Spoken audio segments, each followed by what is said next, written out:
Antarctica बर्फ से भरा हुआ इतना बड़ा कॉन्टिनेंट है जिस पर 5 किलोमीटर की गहराई तक सिर्फ बर्फ ही बर्फ है। इतनी ज्यादा बर्फ और वो भी 1.5 करोड़ किलोमीटर तक फैली हुई। यानी एंटार्क्टिका का साइज अमेरिका से भी काफी ज्यादा बड़ा है। भले ही जून जुलाई की गर्मियों का मौसम हो, लेकिन एंटार्क्टिका का टेम्परेचर पूरा साल -50 डिग्री सेंटीग्रेड से -90 डिग्री सेंटीग्रेड तक रहता है। इस शदीद तरीन ठंड की वजह से ही यहाँ जिंदगी की उम्मीद बहुत ही कम है। लेकिन उसके बावजूद भी पूरे एंटार्क्टिका में 400 से भी ज्यादा लेक्स डिस्कवर हो चुकी हैं, जो बर्फ की लेयर। एंटार्क्टिका में ना ही कोई टाइम जोन फॉलो होता है और ना ही यहाँ किसी कंट्री का कब्जा है। हत्ता के पूरे एंटार्क्टिका में सिर्फ 2 ATM मशीन्स लगी हुई हैं। कई लोगों का मानना है कि एंटार्क्टिका की बर्फ के नीचे कई राज पोशीदा हैं। कुछ का तो ये भी मानना है कि बर्फ से ढके हुए इस मिस्टीरियस कॉन्टिनेंट के नीचे एक अलग ही दुनिया बसती है जहां एलियंस का राज है। लेकिन रिसर्चर्स और आर्कियोलॉजिस्ट इस मिस्टीरियस कॉन्टिनेंट के पोशीदा राजों को फाश करने के लिए दिन रात मेहनत कर रहे हैं। इन्होंने यहाँ चंद ऐसी चीजें भी तलाश की हैं जिनको देखकर साइंस भी हैरान रह जाती है। और आज आप देखेंगे एंटार्क्टिका की बर्फ के अंदर से मिलने वाली चंद हैरत अंगेज चीजें। तो आइए शुरू करते हैं। नंबर 8, 2009 में एक डिस्कवरी ने रिसर्चर्स के रोंगटे खड़े कर दिए जब एंटार्क्टिका की बर्फ के अंदर से एक बिल्ली का ढांचा मिला। लेकिन इसमें हैरान करने वाली बात ये नहीं थी कि ये ढांचा बिल्ली का है, बल्कि हैरान करने वाली बात ये थी कि ये जिस बिल्ली का ढांचा था वो आम बिल्ली नहीं बल्कि अंडे देने वाली बिल्ली थी। जब रिसर्च लैब्स में इस अजीब बिल्ली के ढांचे पर मजीद तहकीक की गई तो मालूम पड़ा कि ये जानवर कम से कम भी 2 करोड़ 50 लाख साल पहले धरती पर पाया जाता था। नंबर 7, 2014 में आर्कियोलॉजिस्ट को एंटार्क्टिका से इंतहाई हैरान कर देने वाली इंसानी खोपड़ियां मिली। पहली हैरानी की बात यह थी कि एंटार्क्टिका में ये मिलने वाली पहली इंसानी खोपड़ियां थी। और दूसरी हैरानी की बात इन खोपड़ियों की शेप थी। जी हाँ, नॉर्मल खोपड़ियों के मुकाबले में ये खोपड़ियां काफी अलग दिखती थी क्योंकि इनके सर जरूरत से भी ज्यादा बाहर निकले हुए थे। साइंसदानों का मानना था कि खोपड़ियों की ऐसी शक्ल बचपन से ही अजीब आदतों की वजह से बनती है और ये आदतें हजारों साल पहले एंशिएंट सिविलाइजेशन में अपनाई जाती थी। इस तरह की खोपड़ियां आर्कियोलॉजिस्ट को इजिप्ट और पेरू से भी मिल चुकी हैं। तभी उनका शक है कि शायद हजारों साल पहले एंटार्क्टिका में भी लोग बसते थे और उनका कुछ न कुछ रिलेशन एंशिएंट इजिप्ट सिविलाइजेशन से जरूर होगा।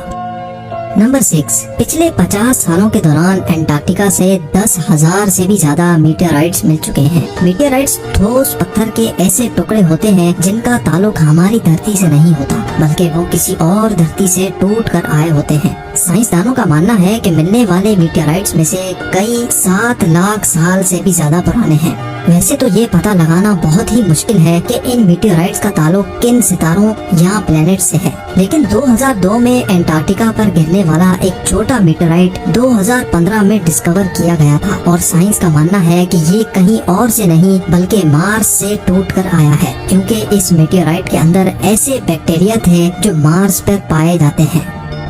नंबर 5, एंटार्क्टिका में बर्फ की गहराई 5 किलोमीटर डीप है और ये पूरा कॉन्टिनेंट अमेरिका से भी बहुत बड़ा है। लेकिन साइंसदानों को यहाँ से कुछ ऐसे सबूत मिले हैं जिनको देखकर ये अंदाजा लगाया जाता है कि लाखों साल पहले ये जगह रहने के काबिल हुआ करती थी। जी हाँ, 1980 से कई आर्कियोलॉजिस्ट को यहाँ से डायनासोर्स, मोसासॉर्स और प्लेजियोसॉर्स के ढांचे मिल चुके हैं। इन ढांचों की साइज 36 फीट बताई जाती है, जो तकरीबन एक ट्रिपल स्टोरी बिल्डिंग के बराबर बनती है। जब हड्डियों के इन ढांचों पर मजीद तहकीक की गई तो मालूम पड़ा कि ये कम से कम भी 70 लाख साल पुराने हैं। तभी ये अंदाजा लगाया जाता है कि 70 लाख साल पहले तक एंटार्क्टिका का टेम्परेचर रहने के काबिल था और शायद तब ये पहाड़ गहरी बर्फ से नहीं बल्कि ग्रीनरी से ढके होते होंगे।